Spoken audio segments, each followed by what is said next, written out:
The other shoe has already dropped on the SEC accusations against Elon. Version 9 feels truly imminent, and I've got a couple of Tesla Twitter hashtags for you all to know about. This is Tesla Tidbits episode number 455 for October 1st, 2018. We kick off this week where we ended last week, and that's with the conclusion of the SEC suit against Elon. As I mentioned last show, Elon actually turned down a settlement originally offered and approved by the SEC, seemingly putting up his dukes and ready to fight. In the words of Lee Corso, Electric says, "Not so fast, my friend." The first big development is that Tesla is now involved too. The original complaint named only Elon, but this news pulls the company in as well. In short, the suit is settled, and here are the terms. First up, Tesla will be paying a $20 million fine as part of the settlement. We're not done with the company yet, but the other half of their penalty involves Elon, so we'll go to his side of this for a moment. First and foremost, Elon has been removed from the chairman's position at Tesla. In addition, he cannot be reappointed to the position for a minimum of 3 years. He will, however, remain a member of the board. Fortunately, he will retain his role as CEO of the company, which is a big win considering the SEC wanted to remove him from that position as well. Elon will personally pay a $20 million fine, just as Tesla did. Back to Tesla now. In addition to their fine, and in addition to needing to appoint a new chairman, they've been directed to add 2 more members to the board. On top of this, a committee of the directors will be assembled and will establish controls and procedures to manage Elon's communications, specifically, quote, including but not limited to posts on social media, e.g. Twitter, the company's website, e.g. the company's blog, press releases, and investor calls, and the pre-approval of any such written communications that contain or reasonably could contain information material to the company or its shareholders, end quote. Finally, the fines levied will be distributed to investors affected by the incident via, quote, a court-approved process, end quote. Next up, from multiple sources, we have more info on what's going into version 9 of the car's software. First thing to cover is the dash cam function being added to the cars. Once upon a time, when this was first discussed, Elon had mentioned that because of how the Autopilot camera system worked, the images wouldn't be great because, quote, the cameras use gray, gray, gray red detection, so it would look a little grayish red, end quote. However, we've now got video of the new feature courtesy of the YouTube channel of Mark Benton, and the images are gorgeous. I suspect that the reason is because the feature was discussed originally when the cars had only the original Autopilot system.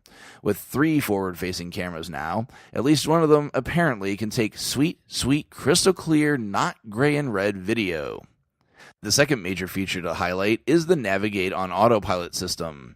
The video from Dennis D's YouTube channel highlights not only the operation of the impressive Navigate on Autopilot system, but also shows off the enhanced blind spot warnings. The system turns the lane markers red if you begin to signal while a vehicle is in your blind spot. As to the Navigate on Autopilot, a new UI element is introduced to show the path the car intends to take. The original implementation required the driver to signal in order for the car to change lanes. By default, this is still the case, but now the driver may choose to allow the car to do it automatically after acknowledging a hefty warning prior to doing so. Lastly, let's talk about what you can do with the Tesla app now. We get a nice video courtesy of the YouTube channel of the Urban Tinkerer. The first of the 3 pieces they cover in the video is the ability to send a location from a map application to the car for navigation, a feature and I think many of you out there, have been wanting for a long time. Secondly, is another feature I think we've all been wanting for a long time, and that's the ability to update the car from the app when you get an update notification. Lastly, one that I'm not sure was clamored for, and one that I'm not sure will be terribly useful since it requires non-owners to have the app to take advantage of it, is the ability for other people in the vehicle to control the media of the car via the Tesla app.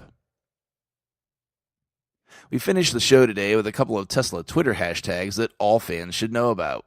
The first of the 2 is courtesy of a follower of the show, at 28 Delays Later, on Twitter. Frunk Puppy Friday is one of the most adorable hashtags you'll see on Twitter because it's all about pictures of dogs and frunks. I've participated twice, as well as adding a frunk kidda for a good measure for those of the cat persuasion. The other hashtag was brought to my attention by John Kreider, and it's one that I'm sure Elon can definitely use right about now. Tweethearts Friday is an event where a group of folks simply send Elon an emoji heart at 8 p.m. Eastern Time on Fridays. Definitely a great positive act being put out into the world, and something we can't have enough of in today's world. That's it for today's show. Check out the links to the full stories in the show description. While you're at it, please consider supporting the show financially through Patreon at patreon.com/Tesla Tidbits. Thanks as always to our super patrons out there supporting the show at the $10 plus level. They're John Walthour, Drew Schuyler, John Waller, Mark and Sarah Thomas, Ryan Scarborough, Lee Sweet, William Henry Crew III, Dory and Steve Guberman, Bruno Quindici, Joey Boots, Ralph and Cheryl Waterhouse, Adam Raymer Brown, Megawatt Photovoltaic Development, Todd Sullivan, Robert Healy, Mitch Long, Zortec LED Canada, Morven Ogg, Blake Thompson, Raymond and Deborah Malkowitz, T Sportline, Michael Pastroni, and Travis and Cheyenne Rush. If you're looking to purchase a Model S, Model X, or Model 3 Performance, you can enjoy a $100 supercharging credit and hook me up with some Tesla swag if you use the referral link ts.la/Jim50888 to purchase the vehicle. That's ts.la/JIM50888. If you can't support with dollars, feel free to leave a positive review for the show instead. If you have feedback for me, as always, the best way to be heard is to tweet at Tesla Tidbits and use the hashtag AskTeslaTidbits if you'd like your question to be considered for the show. I'll see everyone back here again on Wednesday. Until then, keep it charged and hit the road.